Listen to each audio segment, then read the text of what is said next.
morning, viewers. We are going to a place called Mingenew, and it's famous for its wildflowers. Mingenew is about 400 kilometers away from Perth. Now, when we booked this overnight stay there, the weather was perfectly alright. It was sunny, bit cloudy, temperatures hovering around 24-25. But throughout the last week, about I believe Thursday, what happened is the weather changed. Now it's raining, and what's more concerning is we have booked our stay in something called Colsam Conservation Park. Now the issue with that, we need to drive on unsealed roads, and there is a river crossing. So we have received an email from the Department of Biodiversity, I believe, and saying that the access road might be closed because the river crossing may be too deep. Out of the 400 kilometers, we have already traveled about 70. So another 329 kilometers to go. It's showing it's going to take us about 3 hours and 39 minutes, and arrival is about 2:23 p.m. Our next left turn is coming up fast on 45 kilometers. We have stopped here just after our first left turn. The scenery is so beautiful. I would like to show you around, and this is a panoramic view of what you see when we stop just side of the road.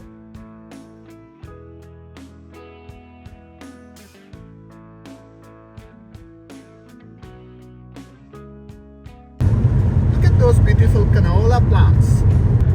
There is one other place in WA which is called Rock that is quite famous for its canola crops. We just saw some incredible fields on our right. We stopped right away to record and show you. This is the road that we are traveling northbound, and on the other side of the road are those canola fields. We are gonna get up close and show you how the actual crop looks like. As you can see, the wind is blowing and the crops are moving just a bit. I'm going to zoom in and show you the actual stem of the crop since we are near enough, and this is on your screen. So that's what the crop actually looks like, and canola is used to make oil, which is quite famous, and you can use this oil in cooking. Talk about luck. We just stopped for you to show you the canola fields. Now it started raining again. We're coming to a railway crossing or the railway tracks. As you see, there is no gates, no nothing. There's just a bit of lights. If it is flashing yellow, that means a train is about to come and you look and then cross. But if the yellow lights are not blinking, I believe, then there is no train on the tracks and you just carry on with it. There are flowers on the either side of the road, those yellow flowers. They look pretty nice for the naked eye, and we already have shot a video of Noble Falls where you can actually see the flowers up close while we are taking a hike. Post the link above. You can go to that video and have a look, a macro look at these beautiful flowers. If you are a fan of wildflowers, then you should visit WA during the springtime, and this is what we are doing. The only difference is we live in WA, we're just chasing the wildflowers. Chasing wildflowers is not an easy job, so we just stopped again because we saw this beautiful purple color wildflowers here. I'm gonna try to take a picture and search it in Google and post the names, because I definitely don't know the name of these wildflowers, but I would love to know. The GPS is showing, or the Google map is showing, that we are about 132 k's away, and it's showing that arrival is around 3 o'clock. But we have not still checked if we can pass through that river crossing or not. I think we're gonna find out. We're just gonna wait till we reach the town, and from there on we'll be able to see if the roads are open or not. But looking at the weather at this stage, it feels like because it's already too far away still from here, so the weather might not be exactly similar to like this one, but if it is, then we might be able to. We just saw a sign on the side of the road which says Town of the Big Tractor. So, and we are looking at it, and you actually cannot miss this, and it looks pretty epic. So let me go near to that and show you what I'm talking about. And from the smile on my face, you might understand this is something which excites me quite a bit. And time for the big reveal. 3, 2, and 1. Look at the size of that tractor. That's pretty epic and pretty big. See that? That's the tractor, and I'm taking this shot in wide angle. The one that's in front of it, that's the original grill or the life-size grill of the same tractor over here. And this looks pretty damn nice. I'm actually lost of words what I can say, and you can pretty much walk underneath of this tractor. And to be honest, I'm pretty much a geek, not a geek, but I love farm machineries, and I really love it when it's even bigger. And this is one of the biggest tractors that I have seen in my life. And something tells me that this might be one of the largest ones in the world. I might do a research and see if there is any bigger scale model of a tractor than this one. And this is something everyone needs to experience once in a life if they like big farm machineries. And I met a gentleman on the side, and he told me that there is actually a museum, and in that museum they have the original scale tractor. So it looks pretty darn epic. Now if you look at it, it has absolute attention to detail. And if I zoom in there, and if you can have a look at the engine bay, there is actually the radiator fan still in there. So that's pretty nice. And at the top, made in Australia. I just want to show you guys how big this tractor is by standing next to the front tire, because we generally know that the tractor front tires are not that big. It's about this height, if I'm not wrong, and this thin. But if you look at this massive thing, I am under the axle. The axle is still a good 6 or 10 inches above my head. This is a mammoth tractor. And if this is what trips gives me, I'm up for this trip all day, every day. The amount of time we are stopping on our side of the road and chasing wildflowers, and the number of wildflowers that we have seen. At some of the places, there's obviously no space to stop the car, but if that's what chasing wildflower means, I'm ready for it. Many more trips up north to see that what else this particular side of the country has to offer us. This is where you can find the home of the big tractor, and as you can see, exploring wildflower country. We have stopped here at Mingenew Bakery to have lunch. This is where we are gonna sit and enjoy our lunch. So on today's menu, we have the tandoor. This is camera is behaving something weird. Chicken salad, and we have the eclair. This is the view from Mingenew Hill. Looking at those bright yellow fields, those are the canola fields. As far as eyes can see, looks pretty awesome. And if we come this here on to our right, so that's the Mingenew town, or the Shire of Mingenew. Some more wildflowers on the hills of Mingenew. This is a short walk that we have at top of the Mingenew hills. These flowers are in this big tree. Not really sure what they are. Just trying to give you guys a closer look. This is another variety of those wildflowers. The other ones that we have already seen, those are fully yellow, but these ones are the middle where the bee generally sucks the honey out.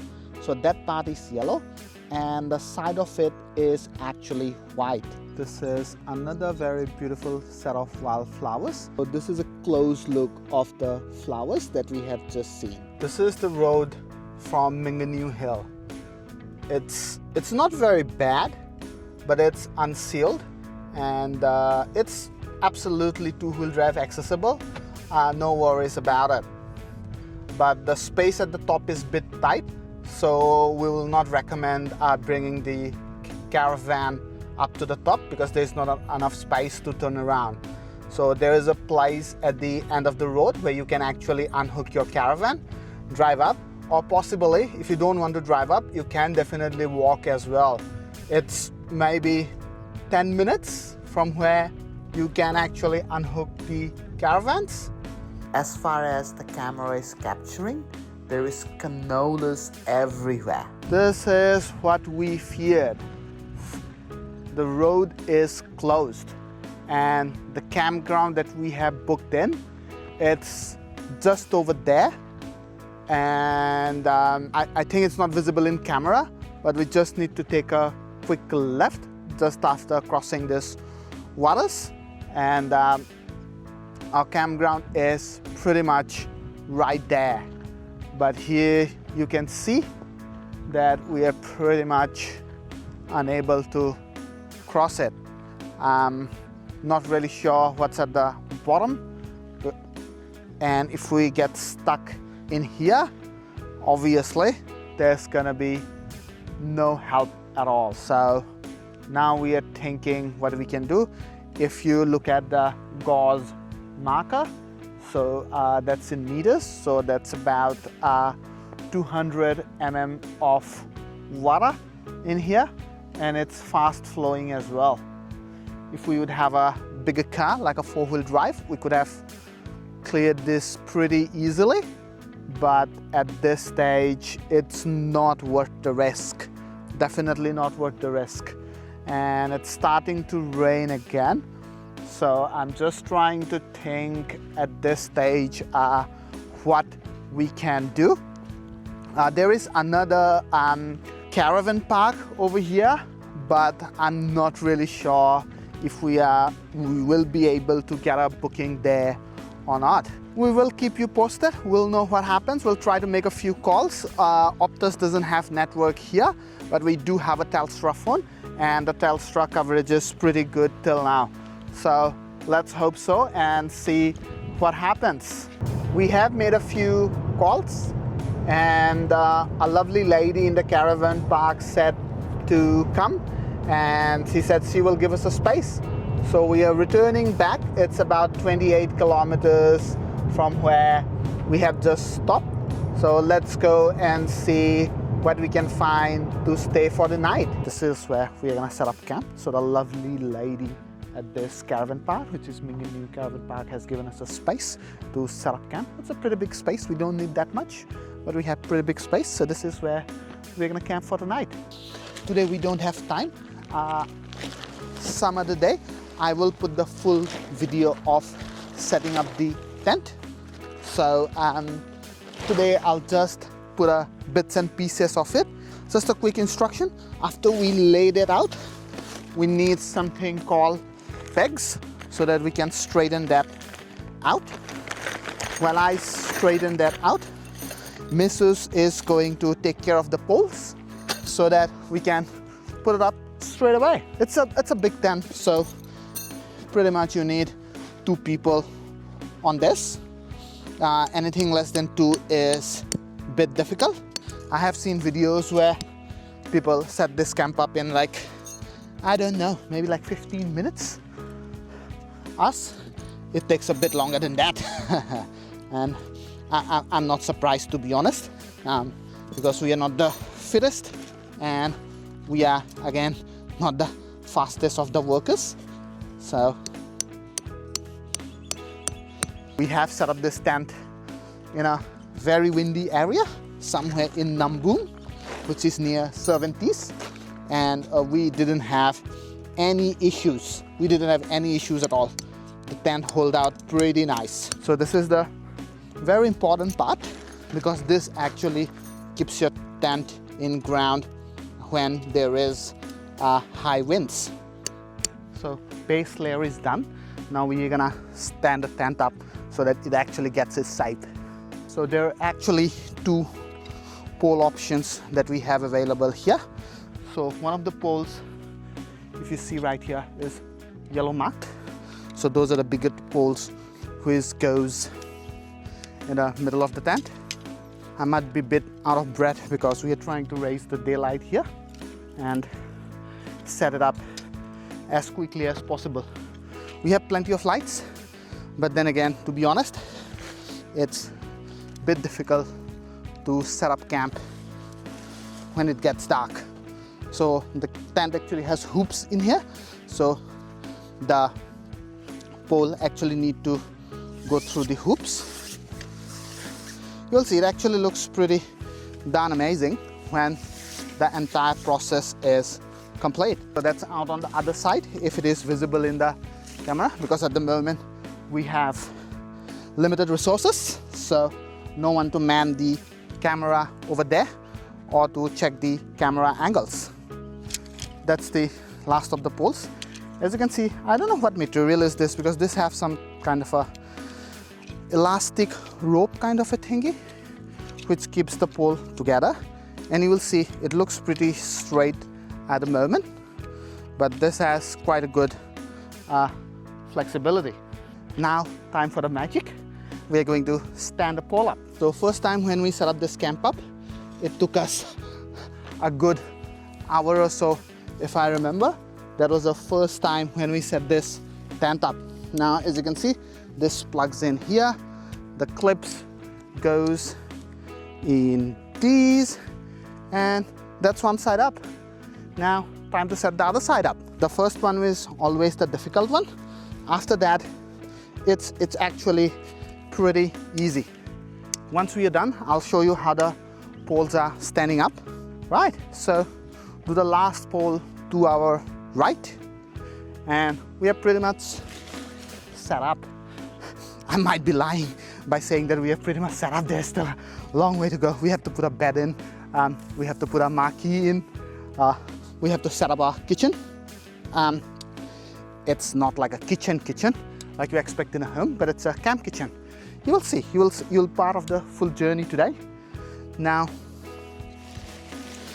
pretty much the final part, where this is the top, so this goes over the netting area.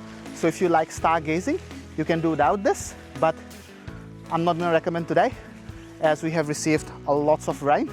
Not advisable, and we definitely don't want to get wet middle of the night. The only thing that we have to be careful with the top is that there is a door in one side. Yep, we got the door. Now next thing, it goes over. So there are actually some velcros inside. I don't know how to shoot that. I might not be able to. So we are going to attach the velcros, and that velcros actually holds the top cover with the poles. So we are rolling our door. So this is the door. So that gives the tent the much needed ventilation. So we are pretty much done. The last thing to do is set up the guy ropes. So we have done the velcro and everything. Now as you can see, it's flapping quite a lot. So the last thing to do is set up these guy ropes that will give the top the stability that it needs. So these are the guy ropes. So there is a tiny thing that we adjust. So I'm just gonna bolt it up a bit more. And there are four corners of the top where there is a elastic thing that keeps it from moving around. So I'm just gonna set that one up as well. This may not be the nicest hammer. I can actually break someone's skull. We actually need a rubber hammer, but then again, we only have this one in our home. So we are using this one, pretty good. And the best thing about this hammer, because it has the claw-like thingy, it's very easy to take the pegs out. This is particularly not very hard ground, but on hard grounds, this makes light work. You can just do like this, and the pegs comes out. Now, we'll fix this one down as well. just go at the back and hook into the ring. When you actually put these pegs in, if you put straight in, it's gonna break that back out. So you need to put in an angle, like a 45-degree angle, or basically in any angle, so that this actually stays in the ground. It's a bit cold now, so I was inside the tent, but it's time to cook some meal. And we are going to roast some beautiful corn. Fly screen is closed. There's a bit of bug moving around. So we're gonna start with this one now.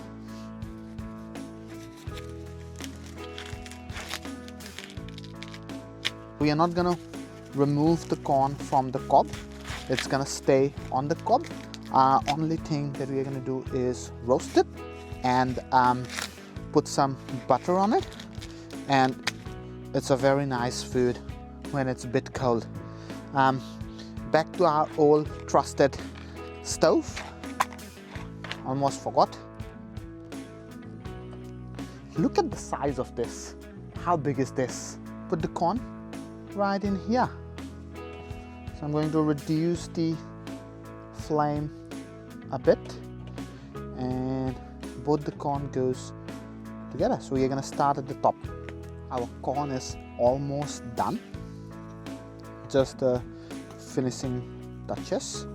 So you're not gonna do anything to this corns. So just going to put some butter on. We're just going to rub some butter on the entire corn. Because it's hot, the butter is getting melted and can stick to the corns, which gives it a really nice taste. So you don't need to add any salt or anything at all. Let's taste it.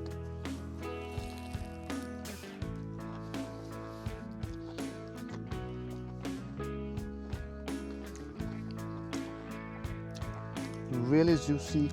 You can really feel the char of the flame, which is really nice. Hi, what's happening here? We are cooking, but this video is separate. This is gonna come in next Wednesday, so stay tuned to look for this particular cooking video. We are making some pork curry. I have taken control of the camera now. Now footage might be a bit shaky because I'm not very stable. Now as you can see, there are no lights. So this is the campground, and look how good the moon looks. The sky has cleared up, so the moon is looking pretty beautiful. So this is the second plate. There should be it. A bit of rice left. I'm just going to put it in. Right, so that's the rice. And we're going to give some much needed pork in this one as well. Plate 2 ready. This is what we have for tonight's dinner. This is water, nothing else. Plain and old.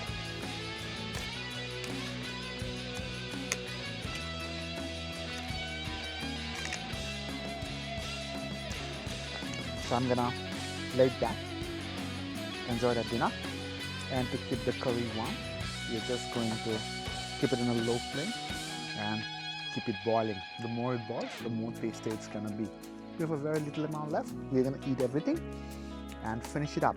Now, this is where our day 1 or part 1 of this video ends. We're gonna sleep after this. Obviously, we can't record that. Now, tomorrow morning, bright and early, we're gonna start day 2 or part 2 of this video, which is gonna come next Sunday. Stay tuned. Thank you for watching. Bye.